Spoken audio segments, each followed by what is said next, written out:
Imagine standing at the absolute top of the world. Every record broken. Every tournament won. Every child on the planet knowing your name. You are not just a golfer. You are a religion. People don't just watch you play. They believe in you. Now imagine losing it all, not on the golf course, but in a driveway. At 2:25 in the morning, on the night after Thanksgiving. A car, a fire hydrant, a golf club, and a woman standing outside in the cold Florida air, whose expression said everything the world was about to find out. That single night set off a chain of events that would cost Tiger Woods more than any human being has ever publicly paid in a divorce settlement. $100 million. And even that wasn't the end.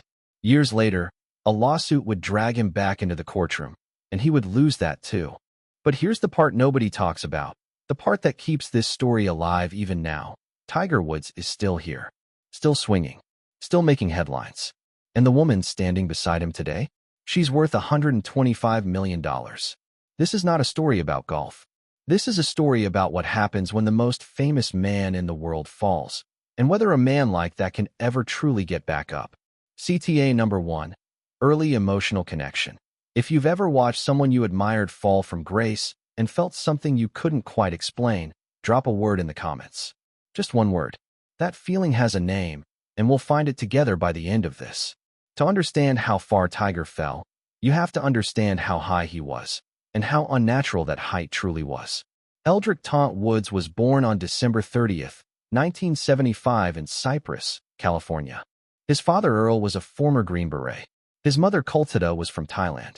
Tiger, a nickname given by his father in honor of a South Vietnamese soldier friend, was swinging a golf club before most children could tie their shoes.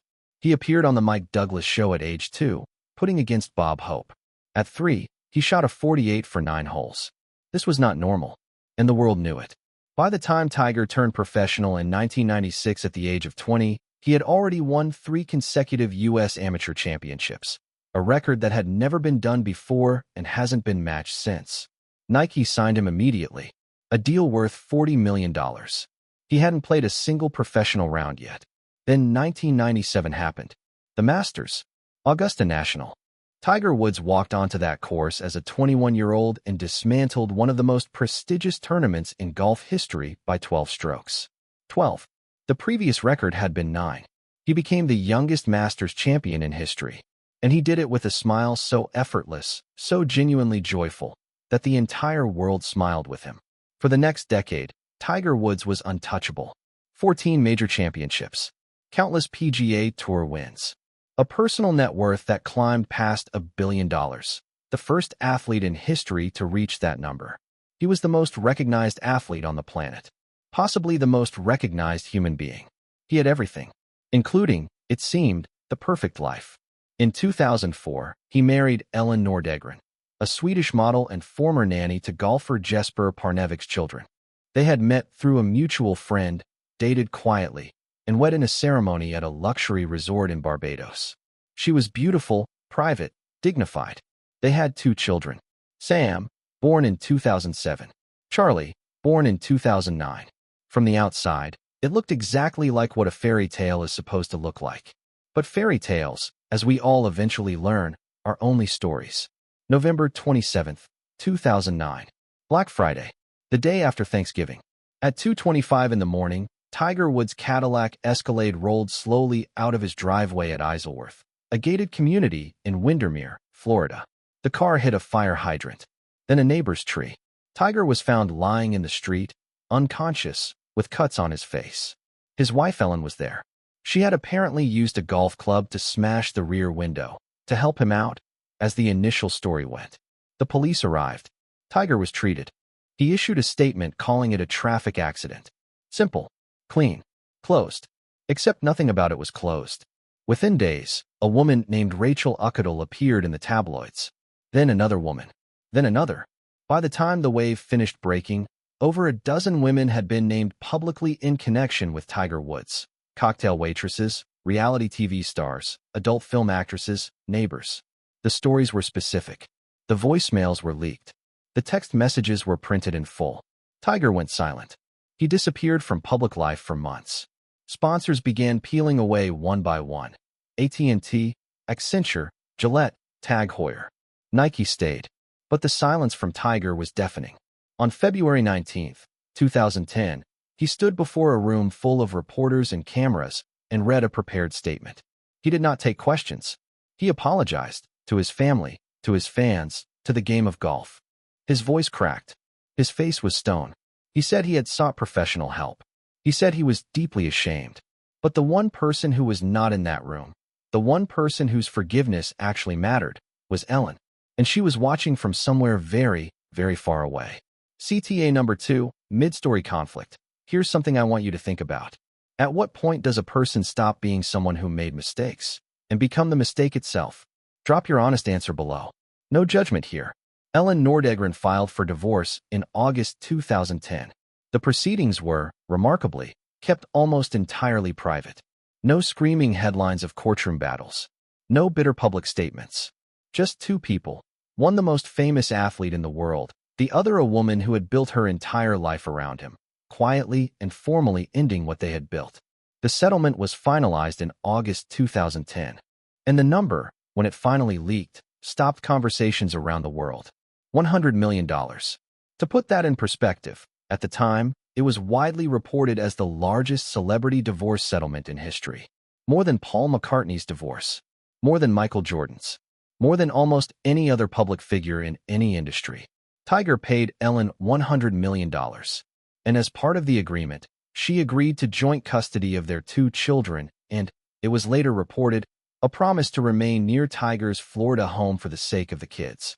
Elin didn't disappear into obscurity. She earned a bachelor's degree in psychology from Rollins College in Florida. She rebuilt quietly, privately, with enormous dignity. She remarried briefly to NFL player Jordan Cameron. And though that marriage ended as well, those who know her describe a woman who has, against all odds, found real peace. Tiger? He fell apart. His game crumbled. His back gave out. Multiple surgeries, each more serious than the last. A DUI arrest in 2017, where he was found slumped behind the wheel of his Mercedes, unable to walk a straight line, with a cocktail of prescription medications in his system. Not alcohol. Pills. Pain medication. A man clearly in physical and psychological agony, trying to hold himself together with whatever he could find. The world that had once worshipped him now watched with a strange, uneasy mix of pity and morbid curiosity. And then, because Tiger Woods is Tiger Woods, he came back. If you thought the divorce settlement was the end of Tiger's legal troubles, you were wrong. In 2022, Erica Herman, the woman Tiger had been in a relationship with since approximately 2017, the woman who had stood quietly by his side through his darkest years, sued him. The lawsuit alleged that Tiger had wrongfully evicted her from his Jupiter Island, Florida home after their breakup.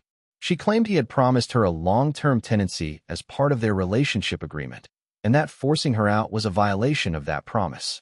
The amount she sought, $30 million. Tiger's legal team fought back hard. They argued that the matter should be handled through arbitration, citing a non-disclosure agreement Erica had signed. Erica's team countered that the NDA could not legally compel her into arbitration for certain types of claims. The court ultimately sided with Tiger on the arbitration question, meaning the case was sent to private arbitration rather than a public trial. But Tiger did not emerge unscathed. Reports emerged that a settlement had been reached, with the figure widely cited as approximately $22 million going to Erica Herman as part of the resolution. $22 million. On top of the $100 million. To two different women. In the span of roughly a dozen years. At this point, even Tiger's most loyal defenders had to sit quietly with the math. But here is where the story takes yet another turn, because almost simultaneously with the resolution of that lawsuit, Tiger Woods and Erica Herman were reportedly reconciling. CTA number 3, emotional peak. I'll be honest with you, this is the part that got me. If you felt genuinely moved by this story, by the weight of it, this is the moment to show this video some love. It helps more people find stories told this way, with honesty. February 23, 2021. A single-car accident on a stretch of road in Rancho Palos Verdes, California. Tiger's vehicle went off the road and rolled multiple times down a hillside. He was pulled from the wreck with severe injuries, a shattered leg, multiple fractures, damage that doctors initially said might require amputation. He kept the leg. But nobody, not the doctors, not the fans, not Tiger himself, was sure he would ever play professional golf again. 14 months later, he walked onto the first tee at Augusta National for the Masters. The crowd was silent for a moment. Then it erupted. Not because anyone expected him to win, but because he was walking. He was there. He was still Tiger. He didn't contend for the title. He wasn't supposed to. But he played all 4 rounds on a leg held together by rods and screws, grimacing on every downswing, and he finished. He finished. That completion, that stubborn, impossible, almost irrational refusal to stop, is the thing that divides opinion on Tiger Woods like almost nothing else. Because you can catalog every mistake he has made, every dollar spent, every relationship damaged.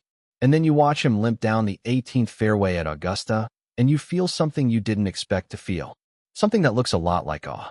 So who exactly is Erica Herman? Before her relationship with Tiger Woods, Erica worked in the hospitality industry, most notably as a general manager at the Woods, Tiger's own restaurant in Jupiter, Florida. Their relationship began quietly, with almost no public acknowledgement from Tiger's side.